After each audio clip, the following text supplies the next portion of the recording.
Fala galera, tudo beleza? Meu nome é André, eu sou fã de luta livre há mais de 30 anos. E no vídeo de hoje nós vamos para mais um Sincerão da Galera, aquele vídeo onde eu reajo aos comentários de vocês e a gente traz um bom debate aqui sobre os últimos tempos na WWE. E nesse vídeo nós vamos ver os comentários que vocês colocaram nos últimos SmackDown, no WrestlePalooza e no Monday Night Raw. Então vão ter alguns comentários meio discrepantes aqui, mas vai ser bem interessante eu poder reagir às opiniões de vocês. Então, se vocês quiserem saber quais foram as respostas e os assuntos que eu trouxe para a gente conversar, assista esse vídeo do começo ao fim, porque minhas opiniões sempre trazem polêmicas. Mas também não deixe de ajudar a gente a alavancar o nosso canal. Deixe seu like, se inscreva no canal, ative o sininho para receber as notificações dos nossos próximos vídeos. Deixe o seu hype e, acima de tudo, assista e maratone os nossos vídeos, porque tempo de visualização é o que faz o YouTube nos divulgar, beleza? Então vamos para mais um Sincerão da Galera e a gente vai começar falando sobre o último SmackDown da semana passada. E aí nós temos um comentário sobre as Kabuki Warriors, né? O Luciano César diz o seguinte: Tiozão, minha dupla favorita na WWE são as Kabuki Warriors. Porém, tenho notado que a Asuka está mais devagar no ringue, tem poupado movimentos e a Kairi Sane tem compensado bastante isso nas últimas lutas. Será que é só impressão minha? Luciano, não é só impressão sua, tá? Existe uma razão para isso. E a razão é que a WWE claramente está nerfando a Asuka para que o público não aplauda ela. A gente já tem falado aqui algumas vezes no canal que a WWE tem como prática fazer com que os lutadores que são vilões não se mostrem muito no ringue, porque se eles trouxerem movimentos de grande amplitude, o público vai aplaudi-los, apesar da WWE querer que eles sejam vaiados. Então, a Asuka com certeza ela está sendo nerfada, ela está fazendo lutas com a sua dinâmica muito mais metódica, justamente para que o público não a aplauda. Como nessa dinâmica dela com a Kairi Sane, a WWE ainda não fechou questão sobre se ela é face ou é heel, e eu vou comentar um pouquinho mais para frente sobre isso, eles estão deixando a Kairi ter movimentos de maior amplitude, movimentos mais plásticos. Isso acaba fazendo com que o público aplauda e torça pela Kairi. E isso é que faz com que essa dinâmica da Kairi com a Asuka ser tão interessante. Então, é por isso eu acredito que a Asuka não está tendo a mesma dinâmica de movimentos que ela tem, é claro. Também tem questão de idade, de contusões, enquanto que a Kairi Sane está sendo mais liberada para ser quem ela é verdadeiramente no ringue. Agora nós vamos falar sobre o Sami Zayn, né? E aí a Guina de Genius trouxe o seguinte comentário: Vou te falar que não queria que o Solo tivesse perdido para o Sami, mas o Sami calou a minha boca. Tô gostando muito de ver ele defendendo toda semana e estou ansioso pela próxima defesa e pelo Nakamura ter aparecido de fundo quando a luta do Sami e do Carmelo foi marcada. Bom, aqui nós temos dois assuntos. Um assunto é o Sami Zayn e o outro assunto é o Shinsuke Nakamura. Sobre o Shinsuke Nakamura, ele era um dos meus lutadores favoritos no Japão. Infelizmente, ele foi desperdiçado de um modo irremediável na WWE. Eu não consigo ver mais ele subindo e aparecendo e de repente ganhando o título no main roster. Pra mim, o Shinsuke ou deveria ser rebaixado pra NXT pra ele poder ganhar uma cancha lá, dar uma dominada lá e fazer alguns novos atletas na NXT, ou, cara, a WWE devia liberar ele pra que ele voltasse pro Japão.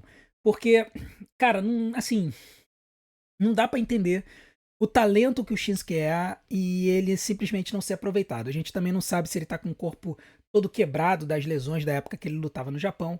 O fato é que a WWE dropou feio a bola com ele. Eles deveriam ter feito ele se tornar campeão mundial quando ele ganhou o Royal Rumble. Não fizeram e aí deu no que deu. Já com relação ao Sami Zayn, cara, eu sempre bati o tambor aqui do Sami Zayn como sendo essa mega estrela que a WWE estava desperdiçando. Eu sempre falei isso aqui, tem inclusive vídeo sobre isso aqui no canal. E, cara, sinceramente, eu fico feliz de ver a WWE tentando fazer alguma coisa com ele. Esse US Open Challenge claramente é para poder elevar o cartaz do Sami perante o público, lembrar o público de que ele é um excelente lutador. Além disso, trazer alguns lutadores de volta para o main roster ou estrear novos lutadores, dando a eles grandes oportunidades de lutas. e o Sami Zayn é conhecido por fazer excelentes lutas com diversos lutadores. Então podem esperar que certamente o Ilya Dragunov, por exemplo, vai voltar nesse US Open Challenge do Sami Zayn. Não sei se ele vai vencer ou perder, mas que é fato da vida que o Dragunov vai voltar das suas contusões numa luta contra o Sami Zayn, isso é líquido e certo. E é isso que faz com que essa storyline seja tão boa. E aí, quando o Sami Zayn finalmente perder o título, se bem que ele pode ir com o título até o WrestleMania, mas quando ele, de repente, vencer o Royal Rumble, que ainda é a minha aposta para o Sami em 2026, ele vai estar prontinho para ser um desafiante celebrado pelo público na WrestleMania, que eu acredito que pode ser a grande consagração do Sami. Então vamos aguardar para ver o que vai acontecer, mas se a WWE for por esse lado de empurrar o Sami, essa história dele ter essa US Open Challenge certamente é uma excelente forma de elevar novamente o cartaz dele.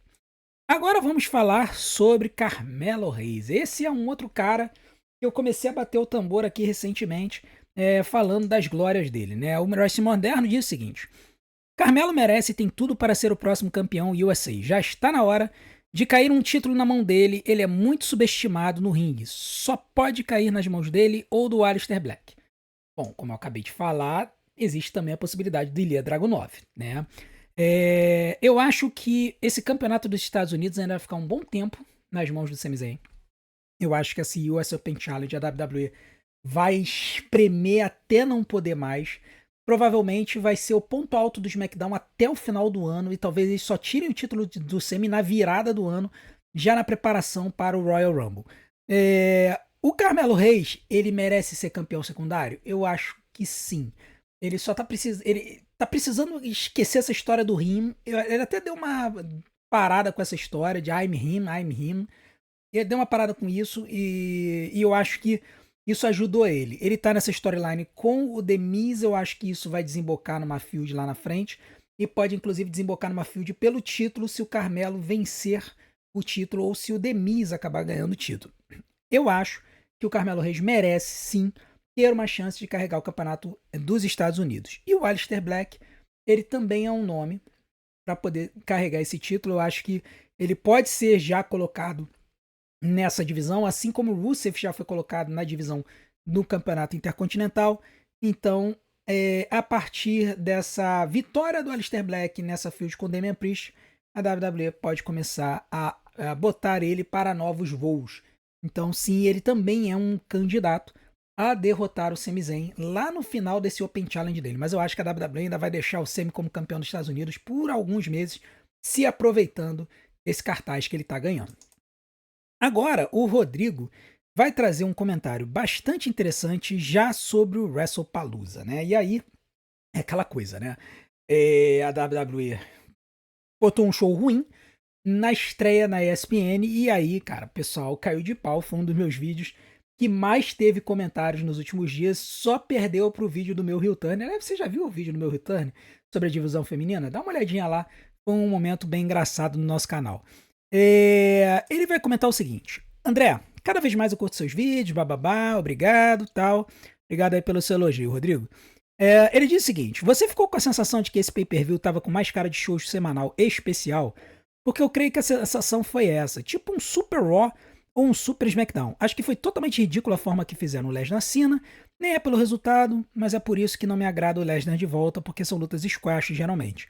Acho que a grande coisa boa mesmo foi a Stephanie Vaca campeã, fiquei bem feliz mesmo, e a luta do Punk e AJ contra o Seth e a Beck. Bom, eu vou concentrar o comentário especificamente sobre a questão do show. E eu acho que sim, eu acho que o WrestlePalooza, eles tentaram fazer um pay-per-view legal e ele acabou ficando sim com cara de um show semanal premium.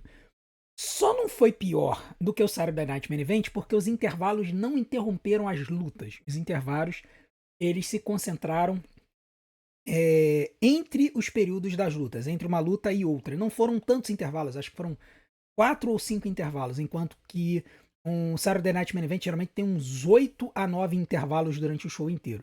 Tá? Isso num show de 2 horas. Já o WrestlePalooza teve 3 horas e meia e teve 5 intervalos. Então, assim, Foi uma surpresa desagradável, mas não foi de todo ruim. O que foi ruim, sim, foi o fato de que teve pouca luta para muito show. Foi muito tempo desperdiçado no WrestlePalooza.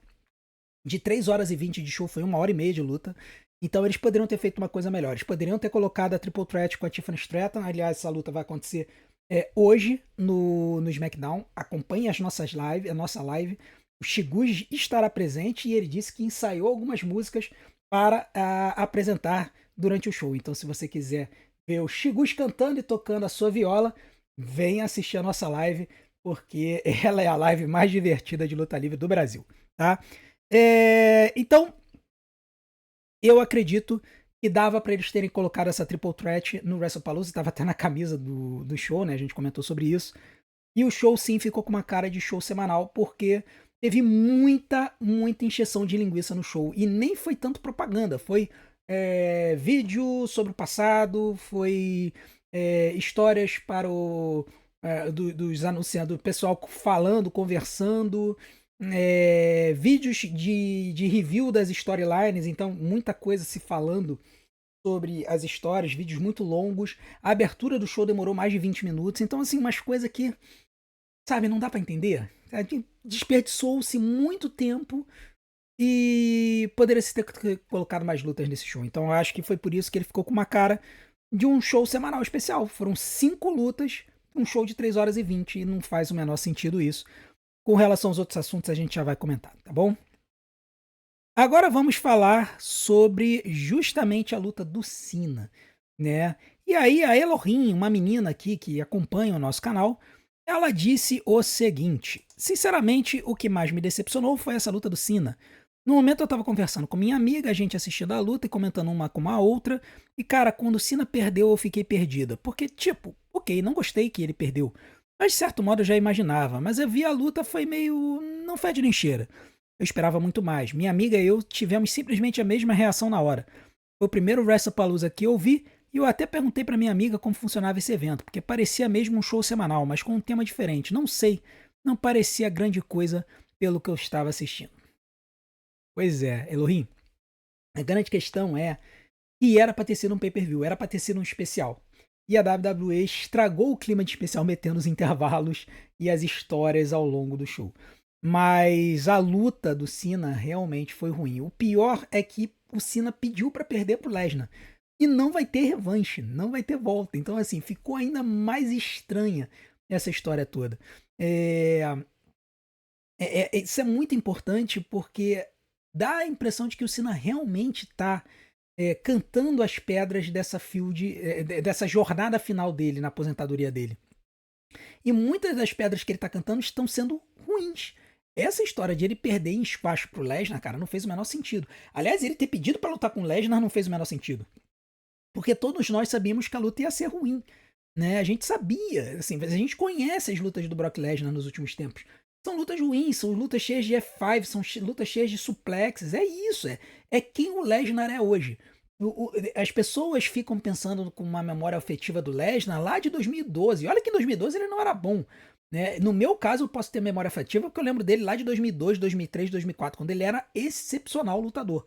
Hoje em dia, ele é um burocrata do ringue. Então, realmente, assim, não dá ânimo, não dá liga. E ver realmente o Cena e o Lesnar desperdiçando uma data da aposentadoria do Cena desse jeito foi muito ruim. A sensação que você teve com relação ao show foi a sensação que a gente teve quando a gente estava assistindo o WrestlePalooza ao vivo. Se você assistir a nossa live, você vai ver que tanto eu quanto o Shigus ficamos com cara de idiotas assistindo e falando: Meu Deus do céu, o que aconteceu aqui? Né? O próprio Zezo mandou um áudio pra gente, eu botei esse áudio ao vivo na live, mostrando a revolta dele com o que aconteceu. E muita gente ficou assim. Infelizmente a WWE dropou feio a bola nessa história desse show. Foi a primeira vez que eles fizeram o WrestlePalooza, primeira vez que eles usaram o nome. Era para ser um especial, mas foi uma bela de uma porcaria na estrutura do show. As lutas foram boas, mas a estrutura do show foi uma bela porcaria. Agora o senhor Gonzalez vai falar sobre o Drew McIntyre. E aí, meu amigo, vocês sabem que eu não posso ser objetivo com o Drew. Ele diz o seguinte: É um verdadeiro crime o que a WWE faz com o Drew McIntyre. O cara faz tudo pela companhia, tá sempre se aperfeiçoando para oferecer um espetáculo nas lutas e continua sendo desvalorizado. Ele é um dos melhores e tem um carisma da torcida da internet, mas o Triple H não enxerga isso. Triste. Bom, vamos lá. Se eu não tivesse visto a notícia que saiu essa semana de que o Corey e o Drew pediram para a WWE para que o Drew ganhasse o título com uma ajuda do Randy Orton e criasse-se uma história do Corey com o Randy, eu teria discordado da sua opinião. E eu teria chegado e teria passado o pano no Triple H e teria falado assim: olha, você precisa entender que o Corey está sendo construído para ser o cara da companhia. O Drew, hoje em dia, infelizmente, ele tá lá para elevar o Corey. Então, quem sabe 2026 a WWE resolve puxar o gatilho para que o Drew tire o título do Corey, troque o título com o Corey, etc, etc, etc. Mas essa semana saiu a notícia de que o Corey e o Drew foram para o management e ofereceram uma história de que o Corey perderia o título para o Drew McIntyre com uma ajuda indevida do Randy Orton. O Randy Orton iria tentar ajudar o Corey, iria atrapalhar. O Drew se tornaria campeão mundial. Depois o Drew droparia o título ou para o Corey ou para o Randy. E aí se iniciaria uma feud entre o Cody Rhodes e o Randy Orton. Cara, quando eu ouvi essa história, eu falei, meu Deus, é brilhante. Esses dois caras sacam de luta livre, sabe? Eles entendem do que o público quer. Eles sabem que o público está desesperado para ver o Drew McIntyre ter um title reign decente como o Rio. Aquele title reign de 5 minutos da WrestleMania não conta. E eles quiseram oferecer isso. E eles também sabem que o público quer Randy Orton Rio, que o público quer Cody Rhodes versus Randy Orton, que o público quer o Randy Orton sendo campeão de novo. Eles entendem isso. Eles trouxeram a história perfeita pro management. E os caras disseram não. E aí eu fico pensando assim, meu Deus do céu, será possível que esse grupo de pessoas que estão pensando nas histórias principais do show, será que eles não, eles entraram numa de achar que eles são muito melhores do que os fãs e eles acharam que as histórias que vêm da cabeça deles é muito melhor do que a gente pode imaginar? Porque sim, eles acertaram em alguns momentos esse ano, mas cara, tiveram outras coisas que eles, assim, jogaram no lixo, entendeu? Em especial o heel turn do Cena. Aliás, eu acho que o heel turn da semana que vem, o heel turn do tiozão vai ser sobre a heel turn do Cena, cara. Eu tô precisando desabafar um pouco sobre essa heel turn do Cena. Mas assim, o fato da WWE não ter puxado o gatilho nessa história, com a história oferecida, com o Corey aceitando perder o título, querendo perder o título, não dá pra entender, cara. Realmente a WWE, às vezes, eu acho que não sabe o que tá fazendo. Eles estão muito fechadinhos lá na cabeça deles de achar que eles são gênios da luta livre e às vezes não percebem boas ideias que são apresentadas pra eles. Bom, agora nós vamos continuar falando sobre o show, o WrestlePalooza, em especial sobre o público, né, do show. E aí o Debate Wrestling, ele trouxe um comentário muito interessante. Aliás, depois se inscreva no canal dele, ele tem uns vídeos bem legais, é um canal novo que tá surgindo. Ele já tá aqui há um bom tempo aqui no nosso canal, mas é um canal que tá começando a alavancar. Dá uma moral lá pra ele, se inscreva lá no canal dele, ele também tem vídeos muito legais. O Debate Wrestling disse o seguinte: embora essa crowd seja conhecida por ser ruim, eu não acho que foi apenas isso o motivo. Ele tá falando de Indianápolis, a crowd de Indianápolis é notoriamente ruim. O evento começou cortando todo o clima com o Cena sendo humilhado daquele jeito. Depois a crowd deu uma animada nas outras lutas. Quando chegou o main event, a crowd já estava cansada sim, mas as melhores coisas já tinham passado. Convenhamos que, mesmo sendo tecnicamente um bom combate, foi um main event genérico, que não merecia tomar o spot do main event da luta de casais, e demorou muito para um combate começar depois do outro, por causa das pausas de intervalo, e acho que isso deixou a crowd entediada também, porque pelo menos em shows semanais acontecem entrevistas ou entradas ou partes da luta nos intervalos, e a crowd não fica sem nada para assistir. Já nos especiais não, há um tempão sem acontecer nada na arena. Cara, eu vou concordar com ele. Eu acho que o WrestlePalooza, assim, tiveram muitos motivos pelos quais o show foi um desastre, né? O show em si. Tá? Eu tô defendendo as lutas, porque das 5 lutas, as 3 lutas do miolo foram muito boas. E a luta do Corey e do Drew, tecnicamente, foi muito boa. A grande questão é realmente o público matou o show. Assim, o público desanimado, desanimado, sentado na mão. Isso matou o clima do show. Além disso, entre a quarta luta, que foi a luta do tag team, e o main event, realmente demorou um bom tempo para a luta acontecer. E isso esfriou o público. Mas tem um outro detalhe.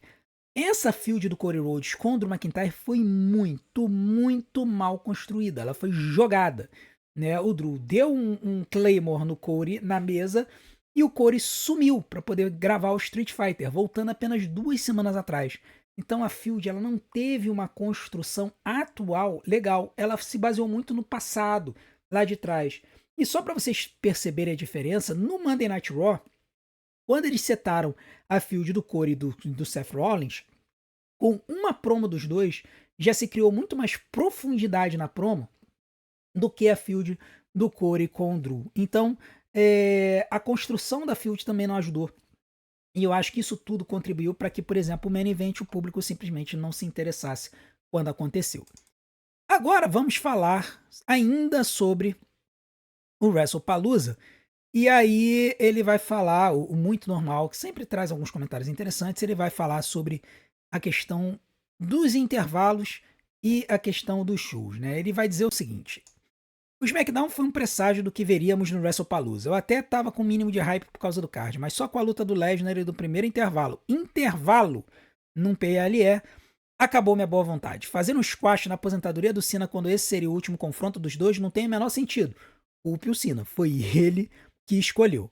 Não que o PLE tenha sido completamente terrível. Vaquero e Io e a Mixed Tag Team foram sensacionais, mas espero que o Raw de amanhã tire esse gosto ruim. Bom, mal sabia o normal do que a gente teria esperado para nós no Monday Night Raw, que foi um dos melhores shows do ano.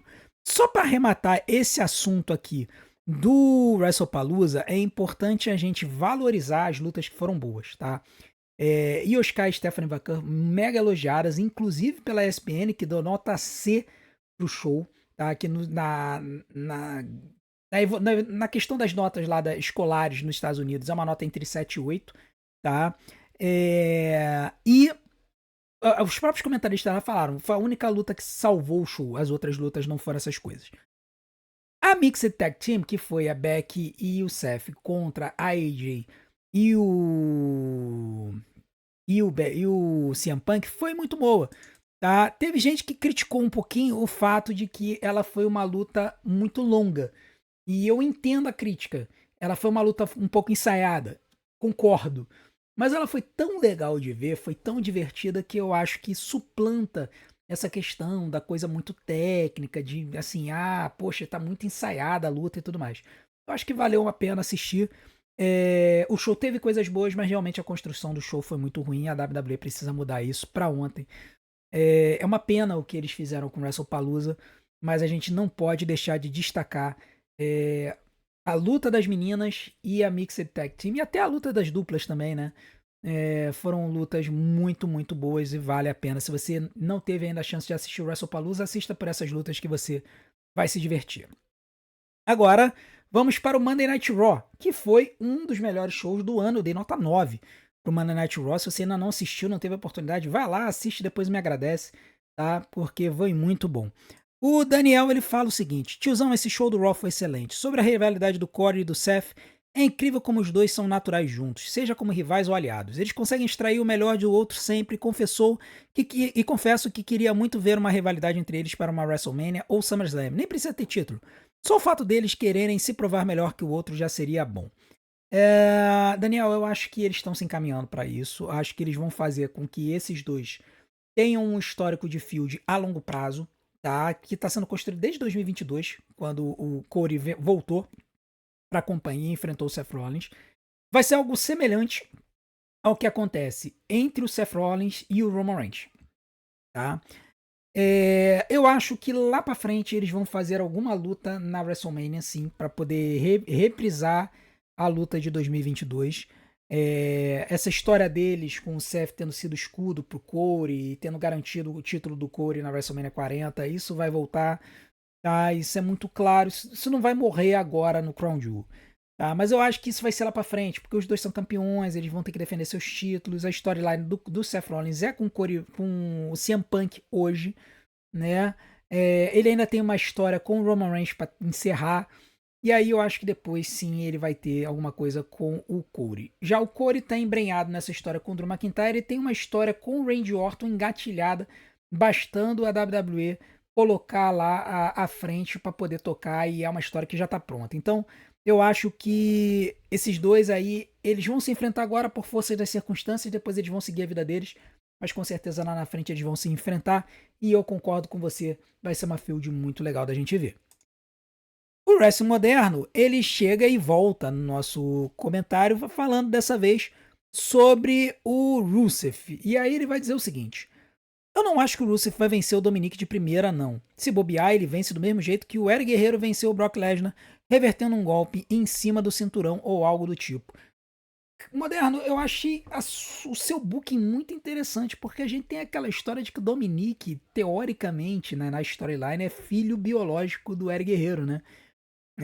Para quem não sabe dessa história, lá para 2005, o Eric Guerreiro se tornou Rio, veio com um exame de DNA dizendo de que ele era o pai biológico do Dominique, e aí eles fizeram uma luta de escadas por um contrato que daria a guarda definitiva do Dominique. E aí, no final das contas, o Rey Mysterio ganhou. E aí, acho que ele rasga o exame de DNA. Sei lá, não me lembro bem do final da história, mas o Rey Mysterio ganhou a luta de escadas e ganhou a guarda definitiva do Dominique. O Dominique era novinho, novinho. Então o Dominique hoje, volta e meia, ele brinca com essa história nas entrevistas, né? Uma vez perguntaram pra ele assim, poxa, o seu relacionamento com seu pai é meio estranho e tal. E aí ele chega e fala assim, pô, mas que pai que você tá falando, né? Então ele faz umas brincadeiras com essa história e ele usa muito do moveset do Eric Guerreiro, né? Então eu não duvidaria que ele aprontasse uma dessa pra cima do Rusev, mas é claro que se ele fizesse isso, o Rusev teria uma revanche, né? Porque o Dominic teria vencido roubando. Então, eu acho que no final das contas o Rusev vai ganhar o título sim. Não sei se vai ser agora no Monday Night Raw. Pode ser que tenha uma traição do Finn Balor contra ele. A gente viu as sementes sendo plantadas para a implosão do Judgment Day na última semana. Então, pode ser que a gente veja a implosão do Judgment Day nessa segunda-feira, com o Finn Balor e o JD McDonagh se vingando contra o Dominic por causa do que aconteceu na luta do JD contra o Rusev, onde o Dominic não foi ajudar o JD McDonagh. Quem foi ajudar foi o Finn Balor. Então, vamos ver como é que vai ser essa história. É uma coisa que está sendo construída aí, tá? Agora, o Atlas, ou a Atlas, né? Porque tem uma imagenzinha de moça aqui na imagem ali de perfil, foi comentar novamente sobre o final da Judgment Day, né? E ela disse o seguinte: aquele Raw de ontem foi a prova viva de que existiam possibilidades de lutas que seriam melhores naquele WrestlePalooza. Fiquei com um pouco de dúvida em relação à situação do Dominic. Tivemos o Penta falando que queria o título intercontinental e temos o Rusev também. Será que realmente ele vai perder o título na próxima semana? Isso me faz pensar que talvez o retorno da Liv Morgan esteja mais próximo do que imaginamos. A rivalidade do Dom e do Finn voltando com força agora e isso do Judgment Day explodir sem a presença dela me faz ter dúvidas. Então, Atlas, deixa eu te falar. A Liv Morgan, ela realmente estava preparada para causar essa implosão do Judgment Day com a entrada da Roxane Perez. Mas eu acho que eles agora estão caminhando para um outro cenário, que é finalmente fazer o Dominic e o Finn Balor bater de frente de vez. Tá, isso apareceu na segunda-feira, como você comentou, com a história do JD McDonagh ser jogado para boi de piranha para ser devorado pelo Rusev e depois o Dominic não ajudá-lo. Eu acredito que, assim, como eu comentei, como eu falei no comentário anterior, que o Dominic vai perder esse título, tá? E aí, se ele perder pro Rusev, a gente vai ter uma feud aí entre o Penta e o Rusev e deve liberar o Dominic para outras coisas. E outras coisas? Não sabemos. Ele pode se aliar lá aos Los Americanos agora, né? E aí fazer uma rivalidade contra a Judgment Day. Ele pode partir para um título de duplas com o El Grande americano. Ou, quiçá, ele pode até dar uma louca na WWE e querer empurrar ele pra uma luta pelo campeonato mundial. Sei lá. O que eu sei é o seguinte, que esse título não vai ficar muito tempo com o Dominic, até porque ele é mega campeão da AAA. Então ele tem um cinturão pra poder mostrar. Ele hoje carrega dois. E eu não sei se eu consigo ver a Liv Morgan entrando nessa história agora. O que é uma pena, porque se a Judgment Day implodir agora, a Liv Morgan vai ficar sem história para quando ela voltar. Mas, possivelmente, o que seria essa história? Seria a Liv Morgan querendo que a Raquel Rodrigues se alie a ela, ao invés da Roxane Perez. E aí isso gerar ali um doramazinho americano entre as três. Ou talvez uma novela mexicana, né? Afinal de contas, nós temos a Raquel Rodrigues e a Roxane Perez, que são latinas. Então a gente teria aí uma novela mexicana entre as três pra frente. Mas eu não consigo ver a Liv Morgan voltando agora. A separação no ombro dela foi meio complicada. Então eu acho que ela agora não vai voltar, não. Já o Pedro Lucas, ele chega e ele faz um comentário sobre a divisão feminina, é muito interessante. Ele diz o seguinte: temos que comemorar um Raw que não encerrou com The Vision e dando destaque para a divisão feminina. Agora, uma opinião para o Sincerão. Faltou a cereja, não faltou nem a cereja, mas um bom recheio dessa história, que seria um título na Io Sky para ela rivalizar com a Asuka. Eu gosto da Stephanie Vacan, mas muito cedo para ser campeã. Estava sumida faz tempos, óbvio que não foi culpa dela, mas nem tinha uma história real de campeã. Acho que não chega no Royal Rumble com esse título. Vamos lá. Também não acho que ela chega ao Royal Rumble com esse título. Tá? Eu acho que ela vai perder antes. Não sei pra quem que ela vai perder. Tá? Se eu tivesse que apostar em alguém, eu apostaria na Asuka para ela fazer uma feud com a Io Sky e depois a Io Sky vencer esse título e aí a gente ter Io Sky versus Rhea Ripley. Eu sei que muita gente está pedindo Io Sky, Asuka e Kairi Sane Triple Threat pelo título no WrestleMania. Eu acho que seria uma ótima luta, assim, eu acho que seria uma excelente luta, mas eu ainda acho que a história final é a Io Sky e a Rhea Ripley. Eu acho que a jornada da WWE, a jornada que a WWE quer é essa. Se a WWE vai conseguir cumprir essa jornada ou se o público vai conseguir demovê-los dessa ideia é outra história. Mas eu acho que vai ser Io Sky e Rhea Ripley e com essas duas se arrebentando por meia hora ou até mais para de repente fazer a maior luta feminina da história da WWE. Tá? Então, vamos ver o que vai acontecer. Eu acho que realmente nessa storyline faltou o título. Teria sido muito bom esse título ter ido para Io Sky para uma rivalidade com a Asuka. E assim, a Stephanie Vaquera ela vai ter que ter uma storyline construída para esse título. A gente vai ver aí o que a WWE vai fazer. Ela teve a segunda-feira agora para fazer. E o que a gente viu foi a Asuka batendo de frente com a Stephanie, né? E aí a Rhea Ripley foi lá e derrotou ela no main event. Então fica meio difícil da Asuka ir pro título agora, né? Então vamos ver como é que a WWE vai construir aí uma história com a Stephanie Vacan. E aí, para terminar, o Fusion vai trazer um comentário daqueles que eu adoro um desafio, né? E ele vai dizer o seguinte: desculpa, mas Kairi não fez Giltane. Claramente ela não queria atacar a Io Sky, muito menos a Rhea Ripley. Ela continua como face no meu ponto de vista. Um comparativo que faço é a Asuka, é o Chad Gable e a Kairi Sane é o Woods. Deve ter sido besta, mas coloquei os equivalentes. Bom, primeiro, Fusion, nada é besta aqui, não existe comentários bestas, a não ser que você me xingue, tá? Então eu respeito perfeitamente seu comentário. Com relação a Kairi Sane ser Rio ou não ser Rio, né? Eu falei sobre isso no vídeo, eu falei que havia sido um heel turn da Kairi Sane. Muita gente discordou nos comentários, falou que não foi um heel turn, que a Kairi Sane ela atacou a Rhea Ripley sem querer, atacou a Io Sky sem querer. Cara, desculpa, mas eu não, assim, ainda não está pra mim preto no branco o que é isso, tá? Por que eu considerei que foi um heel turn? Porque a Kairi Sane atacou mocinhas. Se ela estava querendo fazer isso ou não, é outra história. O fato é que ela agiu como uma vilã. Ela atacou as mocinhas, então ela agiu como uma vilã. Se ela fez isso porque ela estava sendo emocionalmente obrigada pela Asuka ou não, é outra história, tá? Você pode chamar de heel culposo, digamos assim. É aquele vilão que é obrigado a fazer coisas vilanescas contra a sua vontade. Isso aí é uma forma bem intrigante de você apresentar uma storyline de um vilão. É uma forma nova de apresentar isso. Você até colocou o Chad Gable e o Oates. Eu acho que a análise ela tem um paralelo semelhante, mas eu acho que aqui você tem um elemento extra, que é o fato de que no Japão, na cultura japonesa, você tem essa hierarquia entre o lutador mais antigo, o veterano, e o lutador mais novo, o novato, aonde o novato tem que fazer tudo para o veterano, e a Asuka já contou essa história aqui no YouTube, de que a Kairi Sane era a novata dela quando as duas lutavam lá no Japão. E então essa história está sendo trazida para essa storyline das duas na WWE, e eu acho muito legal como é que eles estão construindo isso. Quando a gente brinca e a gente fala que é um doraminha, né, ou é um dorama, é justamente que eles estão trazendo elementos da dramaturgia oriental para o Ocidente, né? E eles estão trazendo elementos da cultura japonesa para o Ocidente. Então, é assim, eu tô gostando demais de ver essa história.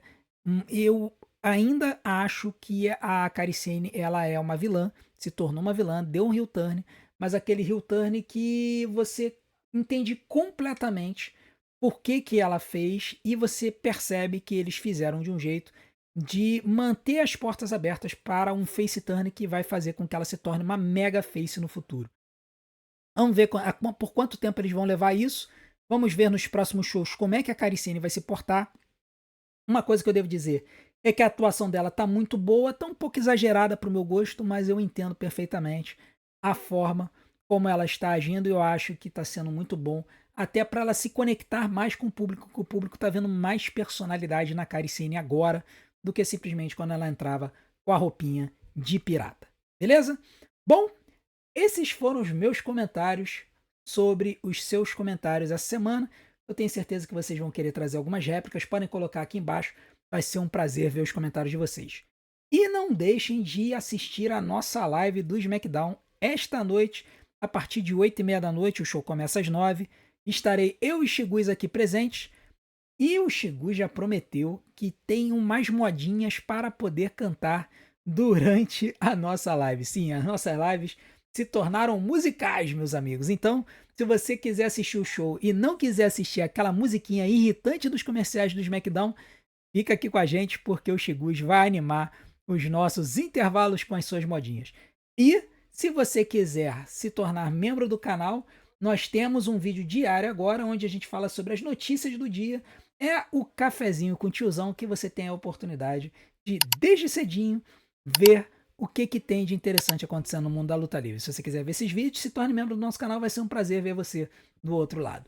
E não deixe de continuar apoiando o nosso canal, fazendo tudo aquilo que a gente pede. Não deixe de assistir os nossos vídeos, tempo de visualização que faz o YouTube divulgar a gente. Vou deixar para vocês umas opções aqui na tela para que vocês possam continuar a nos apoiar. A gente se vê do outro lado. Um grande abraço. Até 8h30 na live do SmackDown. Eu aguardo vocês.